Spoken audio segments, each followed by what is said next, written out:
안녕하세요. தந்தி TV சிக்ஜாங்ஜா யோலேபு பயந்துராதீங்க.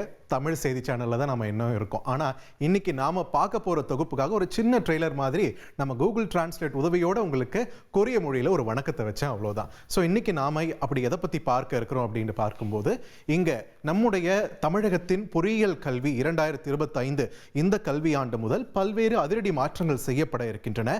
அந்த அதிரடி மாற்றங்கள்னு சொல்லும்போது பொறியியல் கல்வினா டக்குன்னு உங்களுக்கு நினைவில் வரக்கூடியது என்ன? செயற்கை நுண்ணறிவு, ஏஐ அப்படின்றத ரொம்பவே குரூஷலாக இப்போ நம்ம பார்த்துட்டு இருக்கோம். ஸோ ஏஐ, மிஷின் லேர்னிங், அதே மாதிரி டேட்டா சயின்ஸ், இது எல்லாமே கரிக்குலமில் இன்டெகிரேட் பண்ணியிருக்காங்க. இந்த பாடத்திட்டத்தில் ஒரு திருத்தமானது மேற்கொள்ளப்பட்டு அது இன்டெகிரேட் பண்ணப்பட்டிருக்கு.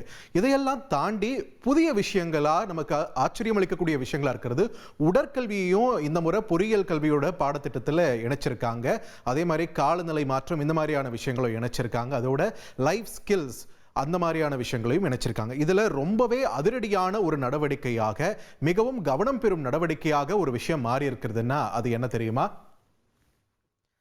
தமிழக பொறியியல் கல்வியில் ஒரு வெளிநாட்டு மொழி கட்டாயம் என்ற ஒரு சூழல் வந்திருக்கிறது. ஜெர்மன், ஜாப்பனீஸ் அல்லது கொரியன், இந்த மொழிகளில் ஏதாவது ஒரு மொழியை நம்ம மாணவர்கள் சூஸ் பண்ணி ஒரு வெளிநாட்டு மொழியை கற்றுக்கொள்ள வேண்டும் அப்படின்ற ஒரு விஷயத்தை பதிவு பண்ணியிருக்காங்க. இது சம்பந்தமாக தமிழக தொழில்துறை அமைச்சர் டிஆர்பி ராஜா கூட எக்ஸ் தளத்தில் விரிவாக பதிவு பண்ணியிருக்கிறார். தற்பொழுது இருக்கக்கூடிய தொழில்துறை தேவைகளுக்காக இதன் அவசியம் இருக்கிறது அப்படின்ற ஒரு விஷயத்தையும் அவர் பதிவு பண்ணியிருக்காரு. அந்த வகையில் தற்பொழுது நிறைய மொழிகள் இருந்தாலுமே இண்டஸ்ட்ரி வைஸ் நம்ம பார்க்கும்போது, தொழில்துறையாக பார்க்கும்போது டிமாண்ட் இருக்கக்கூடிய மொழிகளாக, அதிக அளவில் தேவைப்படும் மொழிகளாக இருப்பது பார்த்தோம்னா ஜெர்மன், ஜாப்பனீஸ் மற்றும் கொரியன்.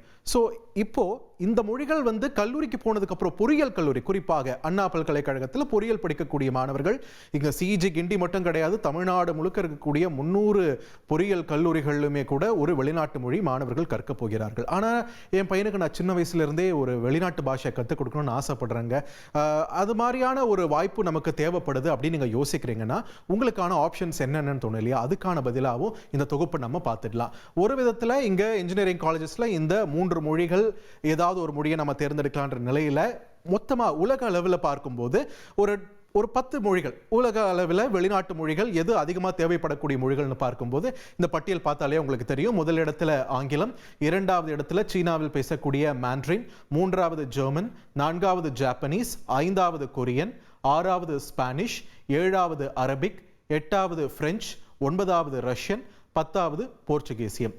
இதில் ஆங்கில மொழின்றது பார்த்தீங்கன்னா நம்ம எல்லாருக்குமே பேசிக். உங்களுக்கு நம்மளுடைய தாய்மொழி கற்றுக்கிறோம், அதுக்கப்புறம் கண்டிப்பாக ஆங்கில மொழி அறிவு என்பது தற்காலத்துக்கு மிக மிக அவசியமான ஒன்று. இது